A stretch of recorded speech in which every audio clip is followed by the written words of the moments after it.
बिल्कुल नहीं। इंटरेस्टिंग। तो सानू को शामिल कर लो, प्रिंस ग्रुप का जयप्रकाश सिंह। सर आप तो बिल्कुल नहीं, आप में से किसी की हैसियत ही नहीं है कि आप हमारे साथ जुड़ सके। कबीर, ये तीनों जाने माने लोग, पूरा इंडिया चलता है इनके नाम से, और इनका एक छोटा सा इशारा ना, तुम अपनी जान गवा बैठोगे। इनसे अभी के अभी माफी मांगो। साहिबा जी, साहिबा जी आप नाराज हुई, नाराज हो गई साहिबा जी। क्या कह रहा था मैं? हाँ, हम यही कह रहे थे कि इनमें से किसी की औकात नहीं है कि ये हमें कुछ कर सके।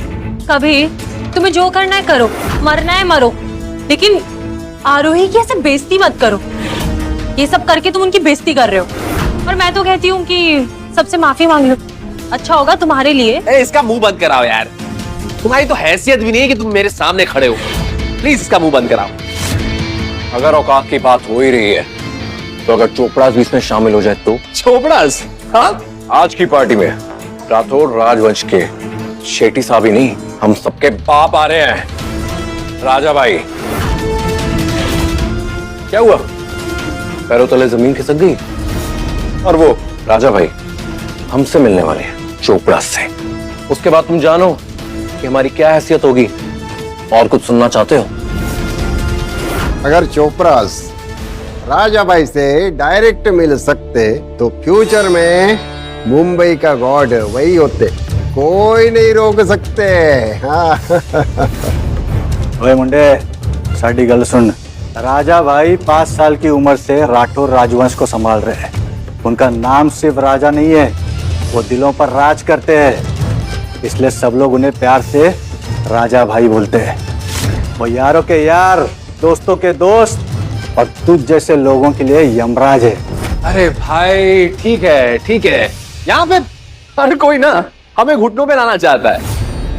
आप, तुम, आप भी, लेकिन आप सब ये नहीं जानते, सिर्फ एक ही हमें घुटने पे ला सकता है, वो है हमारे वादे।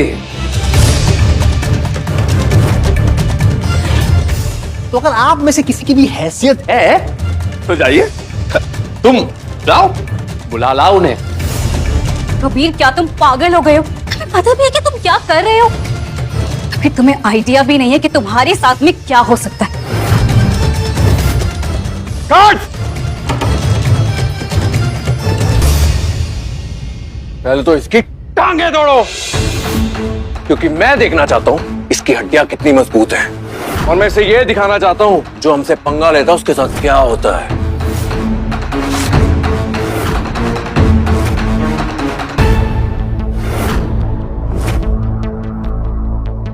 रुको!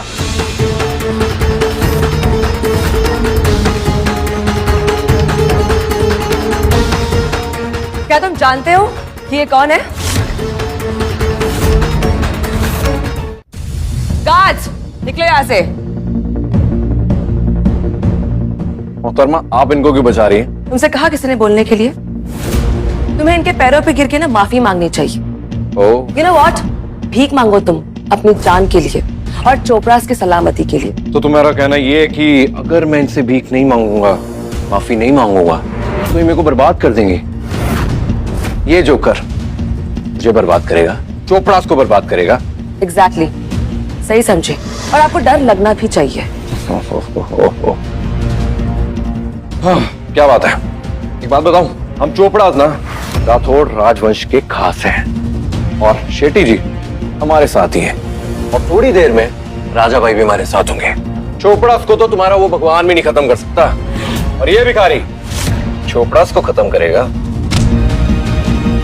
हमारी हिम्मत। ए हीरो, तू खाएगा।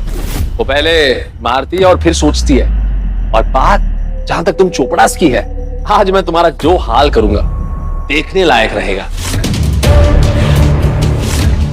ये चोपड़ा परिवार का प्रधान, वो सोमनाथ चोपड़ा है, उसे अभी इसी वक्त बुलाओ यहाँ पर। जी हुकुम। अरे शेट्टी जी, आपकी लंबी उम्र है, मैं अभी आप ही को याद कर रहा था। मेरी तो लंबी है, तुम्हारे बेटे ने जो किया है उससे तुम्हारा सारा खानदान मिट सकता है। बचना हो तो 10 मिनट के अंदर बैंक्वेट पहुंचो। अगर ऐसा चलता रहा तो ये हमारी इज्जत मिट्टी में मिला देगा और हमारी डील को नुकसान भी पहुंचाएगा। तुम्हारा दिमाग ठिकाने पर है? क्या कर रहे हो तुम? तुम्हें जरा सा भी आइडिया है कि तुम किन लोगों से पंगा ले रहे हो? तुमने आज मुझे अपने साथ नीचे गिरा दिया। तुम अच्छी तरीके से जानती थे ना ये ऑक्शन मेरे लिए कितना इंपॉर्टेंट है और मैंने कितनी मेहनत की है इसके लिए। फिर तुम ये सब कुछ कर रहे हो। आज मुझे सच में तुमसे बहुत घिन आ रही है। घिन? साहिबा जी, साहिबा जी, अबे 2000 करोड़ के प्रोजेक्ट के लिए कितना तड़प रही है? कबीर, तुम अच्छी तरीके से जानते हो कि ये प्रोजेक्ट मेरे लिए कितना जरूरी है और तुम्हें ये सब कुछ करके कुछ नहीं मिलने वाला। उल्टा अपनी जान से हाथ धो बैठोगे तुम। आपकी जरूरतें साहिबा जी वो पल पल बढ़ती जा रही है। आपने नोटिस किया? प्यार, वफा, ये सारी चीजें ना फीकी पड़ गई आपके सामने। और रही बात हमारे जान की, चलिए रास्ता दीजिए। वो कहने वाले मुझको फरे भी, कौन फरे भी, ये बता। नशा दौलत का ऐसा भी क्या कि तुझे कुछ भी याद नहीं था?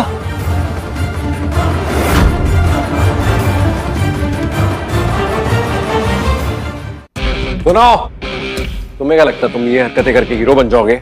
ये कुर्सी तुम्हारे लिए नहीं, राजा भाई के लिए, समझे? इस चेयर पे हमारा हुक्म राजा भाई का हक होता। अरे तुम्हारा औकात भी नहीं कि तुम उसको हाथ लगाता और तुम उस पे बैठता। हे रेड्डी, अभी तू बताएगा मेरे को मेरी औकात? तू समझाएगा मुझे? हद है यार। हाँ, थोड़ी शक्ल पे लिखा है कि तू कितना घिनौना इंसान है। तू एक नालायक, गिरा हुआ कीड़े की किस्म का इंसान है। तुझे क्या लगता है तू यहाँ से बच के जाएगा? हाँ, तेरी लाश भी हाथ पे नहीं आएगी। जय प्रकाश जी, प्रणाम। बिल्कुल सही कहा आपने। यहाँ पे औकात की बात हो रही है और वरदराज से सलामी पाने के लिए भी हैसियत चाहिए। ये बकवास बंद कर। तुझे क्या लगता है ये 2-4 हट्टे कट्टे गार्ड्स को लेके घूमने से कोई भी आदमी बड़ा बन जाता है? तुझे नहीं मालूम, तू यहाँ से बच के नहीं जा पाएगा। तुझे ये लोग नहीं बचा पाएंगे। सिक्योरिटी